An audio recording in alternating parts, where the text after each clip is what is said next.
रक्षाबंधन एक धागा जो सदियों से रिश्तों को जोड़ता आया है। क्या आपने कभी सोचा है आखिर एक छोटा सा धागा इतना महत्वपूर्ण कैसे हो गया कि उसके बंधते ही भाई बहन के रिश्ते में प्रेम, विश्वास और जिम्मेदारी की भावनाएं जाग उठती हैं? क्या रक्षाबंधन की शुरुआत हमेशा से भाई की कलाई पर बहन द्वारा राखी बांधने से ही हुई थी? क्या हजारों वर्ष पहले भी लोग इसी तरह राखी मनाते थे? और सबसे बड़ा सवाल, रक्षाबंधन वास्तव में कब से मनाया जा रहा है? क्या इसका कोई निश्चित ऐतिहासिक वर्ष है, या फिर इसके पीछे ऐसी धार्मिक और सांस्कृतिक परंपराएं हैं जो समय के साथ मिलकर आज के रक्षाबंधन का रूप बनी? आज की इस विशेष कहानी में हम इन्हीं सवालों के जवाब खोजेंगे। लेकिन एक बात शुरुआत में ही स्पष्ट कर दें, जहां इतिहास के प्रमाण उपलब्ध हैं, वहां हम इतिहास की बात करेंगे, और जहां केवल धार्मिक या पौराणिक परंपरा है, वहां उसे पौराणिक मान्यता के रूप में ही प्रस्तुत करेंगे। तो आइए चलते हैं उस यात्रा पर, जहां एक साधारण सा रक्षा सूत्र धीरे धीरे प्रेम और रिश्ते का प्रतीक बन गया। रक्षाबंधन नाम का अर्थ क्या है? सबसे पहले समझते हैं इस पर्व के नाम को। रक्षाबंधन, दो शब्द, रक्षा प्लस बंधन। रक्षा अर्थात सुरक्षा, संरक्षण और मंगल की कामना, और बंधन अर्थात किसी को प्रेम, विश्वास और जिम्मेदारी के सूत्र में बांधना। इसलिए सामान्य अर्थ में रक्षाबंधन का भाव है रक्षा का बंधन। लेकिन इसका अर्थ केवल यह नहीं कि भाई अपनी बहन की रक्षा करेगा। इसका गहरा अर्थ है दो व्यक्तियों के बीच ऐसा भावनात्मक संबंध जिसमें दोनों एक दूसरे के सुख दुख में साथ खड़े रहने का संकल्प लेते हैं। यही कारण है कि आज रक्षाबंधन केवल एक पारिवारिक रस्म नहीं रह गया। यह प्रेम, विश्वास और अपनत्व का पर्व बन गया है। रक्षा और बंधन का आध्यात्मिक एवं सामाजिक अर्थ, अब जरा इन दोनों शब्दों को और गहराई से समझिए। रक्षा का अर्थ केवल किसी बाहरी संकट से बचाना नहीं है। किसी दुखी व्यक्ति को सहारा देना भी रक्षा है। किसी कमजोर का साथ देना भी रक्षा है। किसी अपने को अकेला महसूस न होने देना भी रक्षा है। और किसी के सम्मान की रक्षा करना भी रक्षा है। इसी तरह बंधन का अर्थ केवल धागे से बांधना नहीं है। बंधन वह विश्वास है जो कहता है, तुम अकेले नहीं हो, मैं तुम्हारे साथ हूं। इस दृष्टि से राखी की डोरी कलाई पर बंधती जरूर है, लेकिन उसका असली स्थान हृदय में होता है। रक्षाबंधन की प्राचीन परंपराएं। अब आते हैं सबसे महत्वपूर्ण प्रश्न पर, क्या रक्षाबंधन की परंपरा बहुत प्राचीन है? इसका उत्तर थोड़ा सावधानी से समझना होगा। श्रावण पूर्णिमा प्राचीन भारतीय धार्मिक परंपरा में महत्वपूर्ण तिथि रही है। इसी दिन विभिन्न क्षेत्रों में अलग अलग धार्मिक अनुष्ठान होते रहे हैं। विशेष रूप से रक्षा सूत्र बांधने की परंपरा का उल्लेख धार्मिक साहित्य और कर्मकांडीय परंपराओं में मिलता है। लेकिन यहाँ एक बहुत जरूरी अंतर है। प्राचीन काल में रक्षा सूत्र बांधने की परंपरा मिलना और आज के भाई बहन वाले रक्षाबंधन का उसी रूप में मौजूद होना, दोनों एक ही बात नहीं है। पुराने समय में रक्षा सूत्र का प्रयोग अलग अलग धार्मिक और सामाजिक संदर्भों में किया जाता था। अर्थात आज की राखी की परंपरा को किसी एक घटना से जोड़कर यह कहना कि इसी दिन से रक्षाबंधन शुरू हुआ, ऐतिहासिक रूप से सावधानी के बिना सही नहीं होगा। रक्षाबंधन कब से मनाया जाता है? अब वह प्रश्न जिसका इंतजार शायद आप सबसे अधिक कर रहे हैं। रक्षाबंधन कब से मनाया जाता है? इसका ईमानदार उत्तर है, आधुनिक भाई बहन वाले रक्षाबंधन की शुरुआत का कोई एक निश्चित ऐतिहासिक वर्ष सर्वमान्य प्रमाणों से निर्धारित नहीं है। यहाँ इतिहास और धार्मिक परंपरा को अलग अलग देखना जरूरी है। धार्मिक मान्यता, धार्मिक परंपराओं में रक्षा सूत्र और रक्षाबंधन से जुड़ी अनेक कथाएं मिलती हैं। इनमें इंद्र इंद्राणी, राजा बलि, माता लक्ष्मी, श्री कृष्ण द्रौपदी और यम यमुना जैसी कथाएं विशेष रूप से लोकप्रिय हैं। ऐतिहासिक दृष्टि इतिहासकारों के लिए किसी परंपरा की प्राचीनता सिद्ध करने के लिए उसके लिखित प्रमाण, शिलालेख, साहित्यिक उल्लेख और अन्य स्रोत महत्वपूर्ण होते हैं। इसलिए यह कहना अधिक उचित है कि रक्षा सूत्र की परंपरा प्राचीन है, लेकिन आज जिस रूप में भाई बहन का रक्षाबंधन मनाया जाता है, वह लंबे समय में विकसित हुई सामाजिक सांस्कृतिक परंपरा है। यह परंपरा लगभग कितनी पुरानी है, यहां भी एक महत्वपूर्ण बात समझना आवश्यक है। कई जगह आपको यह सुनने को मिलेगा कि रक्षाबंधन फलां हजार वर्ष पुराना है, लेकिन किसी एक निश्चित संख्या को पूरे विश्वास से बताने के लिए पर्याप्त ऐतिहासिक प्रमाण नहीं है।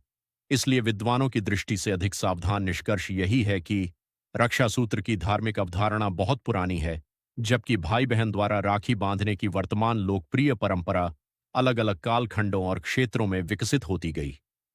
भारत में त्योहारों की यही विशेषता रही है, एक पुरानी धार्मिक भावना, उसमें जुड़ती लोक परंपराएं, फिर सामाजिक परिवर्तन, और समय के साथ बनता है एक नया सांस्कृतिक रूप।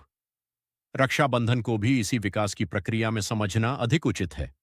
प्राचीन भारतीय संस्कृति में रक्षा सूत्र का महत्व अब सोचिए। जब आधुनिक राखी जैसी रंग बिरंगी डोरियां नहीं थीं, तब रक्षा का प्रतीक क्या था? उत्तर है रक्षा सूत्र। धार्मिक अनुष्ठानों में पवित्र सूत्र बांधने का उद्देश्य मंगल, संरक्षण और संकल्प से जुड़ा रहा है। यानी धागा स्वयं कोई जादुई शक्ति नहीं था, उस धागे के साथ जुड़ा था मंत्र, संकल्प, आस्था और शुभकामना का भाव। यही बात धीरे धीरे सामाजिक रिश्तों में भी दिखाई देने लगी, और आगे चलकर इसी रक्षा सूत्र की भावना ने भाई बहन के प्रेम से एक गहरा संबंध बना लिया। अब सुनिए रक्षाबंधन से जुड़ी प्रमुख पौराणिक कथाएं, यहां से कहानी और भी रोचक हो जाती है। ध्यान रहे, अब हम जिन घटनाओं का वर्णन करेंगे वे धार्मिक और पौराणिक कथाएं हैं। इन्हें आधुनिक अर्थ में प्रमाणित ऐतिहासिक घटनाएं नहीं माना जाना चाहिए। कथा पहली, श्री कृष्ण और द्रौपदी। महाभारत से जुड़ी लोकप्रिय परंपरा में एक अत्यंत भावपूर्ण प्रसंग सुनाया जाता है। एक बार श्री कृष्ण की उंगली से रक्त निकल आया। द्रौपदी ने यह देखा तो उन्होंने बिना देर किए अपनी साड़ी का एक टुकड़ा फाड़कर श्री कृष्ण की उंगली पर बांध दिया। द्रौपदी ने शायद यह काम किसी बड़े उपकार की भावना से नहीं किया था। उन्होंने तो केवल अपने प्रिय सखा की पीड़ा देखी और सहज प्रेम से उसकी सहायता कर दी। कहा जाता है कि श्री कृष्ण ने उस प्रेम को अपने हृदय में रख लिया, और जब द्रौपदी पर संकट आया तब श्री कृष्ण ने उनकी लाज की रक्षा की। यह कथा रक्षाबंधन के लिए एक सुंदर संदेश देती है। रिश्तों में दिया गया प्रेम कभी छोटा नहीं होता। कभी कभी हम किसी की मदद करते समय यह नहीं सोचते कि बदले में हमें क्या मिलेगा, लेकिन सच्चा प्रेम हिसाब नहीं रखता। कथा दूसरी, इंद्र और इंद्राणी। अब चलते हैं एक दूसरी पौराणिक कथा की ओर। कथा के अनुसार देवताओं और असुरों के बीच युद्ध चल रहा था। देवराज इंद्र संकट में थे। तब इंद्राणी ने उनके हाथ में एक पवित्र रक्षा सूत्र बांधा और उनके कल्याण तथा विजय के लिए प्रार्थना की। यह कथा एक महत्वपूर्ण बात बताती है। रक्षा सूत्र का अर्थ केवल भाई बहन का संबंध नहीं था। प्राचीन धार्मिक परंपराओं में यह सुरक्षा और मंगल की कामना से भी जुड़ा था। इसलिए रक्षाबंधन के मूल भाव को केवल भाई बहन की रक्षा करेगा तक सीमित करना उसके व्यापक अर्थ को छोटा कर देना होगा। कथा तीसरी, राजा बलि और माता लक्ष्मी। अब आती है एक अत्यंत प्रसिद्ध पौराणिक कथा। राजा बलि भगवान विष्णु के महान भक्त माने जाते हैं। वामन अवतार की कथा में भगवान विष्णु राजा बलि से 3 पग भूमि मांगते हैं। वामन भगवान विराट रूप धारण करते हैं और 3 पगों में सब कुछ नाप लेते हैं। धार्मिक कथा के अनुसार बाद में भगवान विष्णु राजा बलि के साथ रहने का वचन देते हैं। माता लक्ष्मी भगवान विष्णु को वापस लाना चाहती थीं। तब एक लोकप्रिय धार्मिक मान्यता के अनुसार माता लक्ष्मी ने राजा बलि को रक्षा सूत्र बांधा और उन्हें अपना भाई माना। राजा बलि ने भी बहन के रूप में लक्ष्मी का सम्मान किया और उन्हें भगवान विष्णु को अपने साथ ले जाने की अनुमति दी। यही कथा रक्षाबंधन के उस भाव को मजबूत करती है कि रिश्ता केवल जन्म से नहीं, प्रेम और स्वीकार से भी बन सकता है। इस कथा का रक्षाबंधन से संबंध धार्मिक परंपरा में प्रसिद्ध है, जबकि इसे सीधे ऐतिहासिक घटना के रूप में प्रस्तुत करना उचित नहीं होगा। कथा चौथी, यम और यमुना। अब सुनिए भाई बहन के प्रेम की एक और सुंदर कथा। धार्मिक मान्यता के अनुसार यमुना अपने भाई यमराज को अपने घर आने के लिए बार बार बुलाती थीं। एक दिन यमराज अपनी बहन यमुना के घर पहुंचे। यमुना ने उनका स्वागत किया, पूजा की और प्रेम पूर्वक उनका सत्कार किया। यमराज अपनी बहन से प्रसन्न हुए और उन्हें वरदान दिया। इसी परंपरा से जुड़ी मान्यता है कि भाई बहन के प्रेम और बहन के स्नेह का सम्मान करने वाला यह पर्व शुभ फल देने वाला है। यह कथा हमें बताती है कि व्यस्तता चाहे कितनी भी हो, अपने रिश्तों के लिए समय निकालना ही रिश्तों को जीवित रखता है। इन कथाओं से मिलने वाली सीख, चारों कथाएं अलग अलग हैं, लेकिन इनके भीतर एक ही धागा दिखाई देता है, प्रेम। कहीं रक्षा है, कहीं विश्वास है, कहीं कृतज्ञता है, कहीं बहन का स्नेह है, कहीं भाई का दायित्व है। और कहीं ऐसा संबंध है जो रक्त के रिश्ते से भी आगे बढ़ जाता है। इसलिए रक्षाबंधन का वास्तविक संदेश है, जिससे प्रेम करो, उसके सुख दुख में साथ खड़े रहो। प्राचीन काल से आधुनिक काल तक रक्षाबंधन में बदलाव समय बदलता है, समाज बदलता है और त्योहारों का स्वरूप भी बदलता है। कभी रक्षा सूत्र मुख्य रूप से धार्मिक अनुष्ठानों का हिस्सा था, फिर अलग अलग क्षेत्रों में इसके सामाजिक अर्थ विकसित हुए। धीरे धीरे भाई बहन के बीच राखी बांधने की परंपरा लोकप्रिय हुई। आधुनिक समय में तो इसका स्वरूप और भी व्यापक हो गया। अब बहन भाई की कलाई पर राखी बांधती है, भाई बहन को उपहार देता है, परिवार एक साथ बैठता है। दूर रहने वाले भाई बहन डाक या ऑनलाइन माध्यम से राखी भेजते हैं और कई जगह बहनें केवल सगे भाई को ही नहीं, बल्कि उन लोगों को भी राखी बांधती हैं जिन्हें वे भाई जैसा मानती हैं। यानी धागा वही है, लेकिन उसके अर्थ का विस्तार होता गया। आधुनिक समय में रक्षाबंधन का संदेश प्रकृति, समाज और मानवता की रक्षा तक भी विस्तृत किया जाता है। कुछ समुदायों में पेड़ों को राखी बांधने जैसी पर्यावरणीय पहलें भी दिखाई देती हैं। भारत के अलग अलग राज्यों में रक्षाबंधन भारत की सुंदरता ही यही है कि एक ही पर्व अलग अलग क्षेत्रों में अलग अलग रंग ले लेता है। उत्तर भारत में भाई की कलाई पर राखी बांधना प्रमुख परंपरा है, लेकिन श्रावण पूर्णिमा का दिन पूरे भारत में एक जैसा नहीं मनाया जाता। महाराष्ट्र और कोंकण के तटीय क्षेत्रों में इसी समय नारली पूर्णिमा मनाई जाती है, जिसमें समुद्र और वरुण देवता के प्रति श्रद्धा व्यक्त करते हुए नारियल अर्पित किया जाता है। दक्षिण भारत के कुछ क्षेत्रों में इसी पूर्णिमा पर अवनि अवित्तम या उपाकर्म की परंपरा होती है, जिसमें यज्ञोपवीत बदलने और वैदिक अध्ययन के नए चक्र से जुड़ी रस्में होती हैं। मध्य भारत के कुछ क्षेत्रों में कजरी पूर्णिमा जैसी कृषि और पारिवारिक परंपराएं भी जुड़ी हुई हैं। ओडिशा में गम्हा पूर्णिमा और गुजरात में पवित्रोपण जैसी क्षेत्रीय परंपराएं भी इसी समय के आसपास दिखाई देती हैं। यानी एक पूर्णिमा, लेकिन अनेक परंपराएं। यही भारत की सांस्कृतिक विविधता है।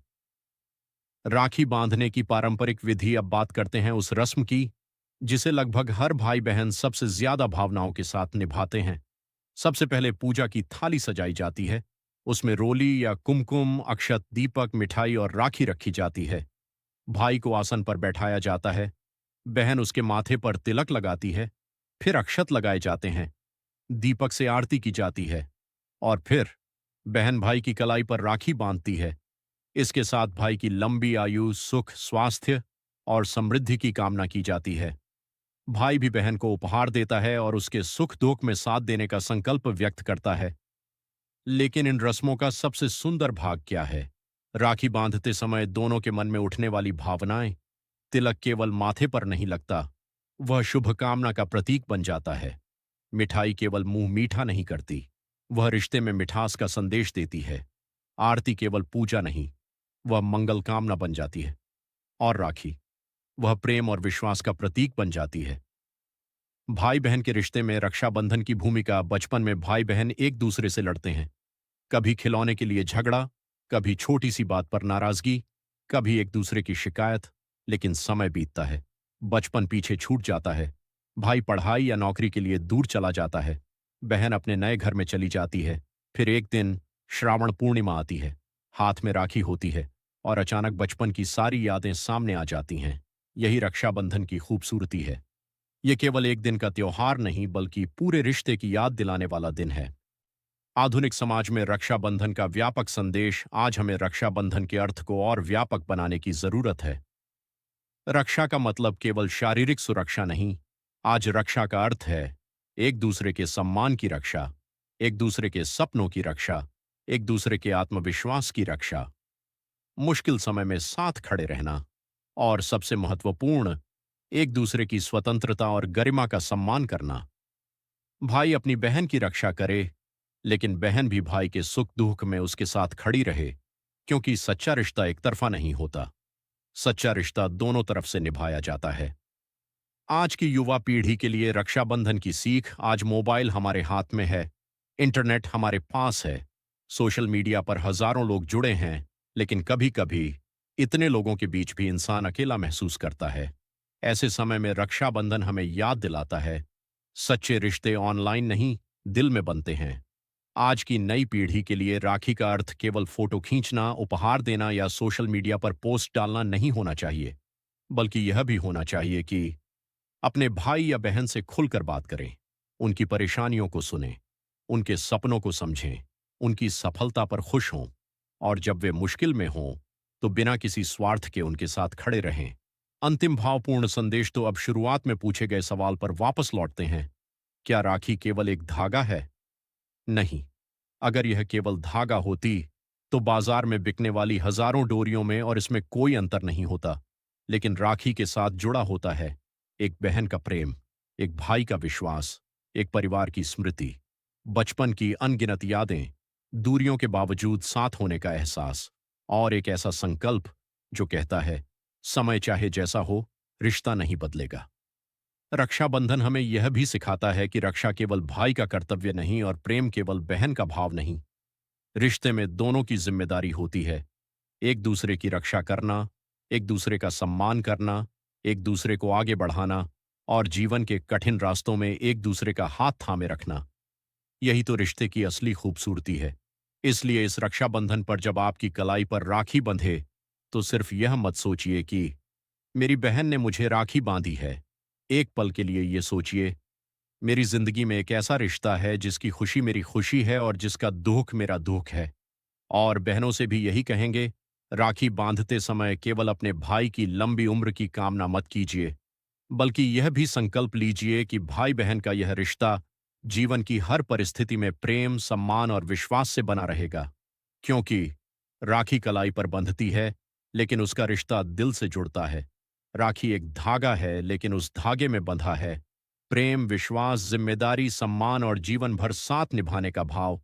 इसी सुंदर भावना के साथ आप सभी भाई बहनों को रक्षाबंधन की हार्दिक शुभकामनाएं। भगवान आपके सभी रिश्तों में प्रेम बनाए रखें, आपके घर में सुख शांति बनी रहे, भाई बहन का स्नेह हमेशा यूं ही बना रहे, और हर राखी आपके रिश्ते को और मजबूत करती रहे। रक्षाबंधन की हार्दिक शुभकामनाएं। जय श्री कृष्ण। राधे राधे।